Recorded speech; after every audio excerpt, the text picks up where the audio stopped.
भारत के सबसे कुख्यात गैंगस्टर लॉरेंस बिश्नोई और अमेरिका में छिपे उसके लंबे समय से सहयोगी गोल्डी बराड़ के बीच दरार पड़ चुकी है। अब दोनों की दोस्ती टूट गई है। अब ये दोनों अपराधी अपने अपने रास्ते पर हैं। केंद्रीय खुफिया एजेंसियों और राज्यों की पुलिस के लिए ये खबर खतरे की घंटी है, क्योंकि अब एक नहीं बल्कि दो विरोधी गिरोह हो चुके हैं।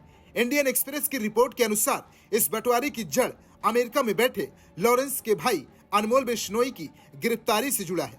बराड़ और रोहित गोधरा ने अनमोल की जमानत प्रक्रिया में ढंग से सहयोग नहीं किया, जिससे लॉरेंस नाराज हो गया।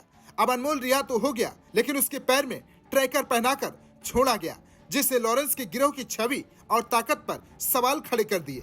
नए सिंडिकेट, पुराने दुश्मन।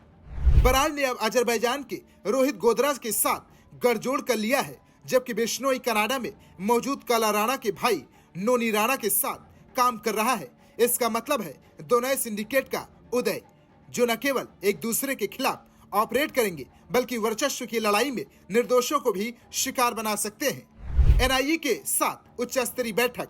राष्ट्रीय जांच एजेंसी यानी एनआईए ने पंजाब, राजस्थान, हरियाणा और दिल्ली पुलिस के साथ इस गंभीर मुद्दे पर हाल ही में बैठक की। एजेंसियों का मानना है कि पुराने नेटवर्क अब नए गुटों में बंटकर काम कर रहे हैं, जिससे ट्रैकिंग और खुफिया विश्लेषण और कठिन हो गया है।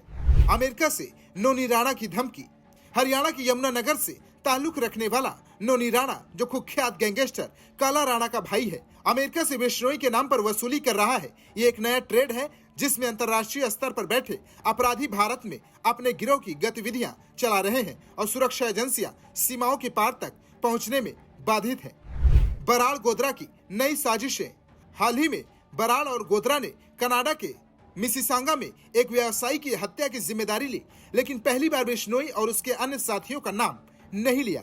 ये बताता है कि दोनों गिरोह अब एक दूसरे से दूरी बना चुके हैं और अलग अलग रणनीतियों पर काम कर रहे हैं। सिद्धू मूसेवाला से सलमान तक बिश्नोई का खौफ। लॉरेंस बिश्नोई का नाम सिद्धू मूसेवाला और बाबा सिद्दीकी की हत्या के अलावा सलमान खान को दी गई धमकियों से भी सामने आता रहा है। हाल ही की गोलीबारी घटना में साफ कर दिया गया है कि बिश्नोई गिरोह आज भी सक्रिय और खतरनाक बना हुआ है। इसके लिए पुलिस और जांच एजेंसियां अपना काम कर रही हैं। कनाडा की आपत्ति और भारत का खंडन। कनाडा ने भारत पर बिश्नोई गिरोह के साथ मिलकर विदेशी धरती पर आतंक फैलाने का आरोप लगाया। भारत ने इस दावे को सिरे से खारिज कर दिया, लेकिन ये विवाद अब एक कूटनीतिक मोड़ ले चुका है। इन दो गैंगस्टरों की लड़ाई अंतर्राष्ट्रीय सुरक्षा और विदेश नीति के दायरे में भी प्रवेश कर चुकी है। तो कैसा लगा हमारा ये वीडियो? कमेंट बॉक्स में फीडबैक जरूर दीजिए। बाकी तमाम देश और दुनिया की खबरों को देखने के लिए देखते रहिए स्टेट मिरर हिंदी।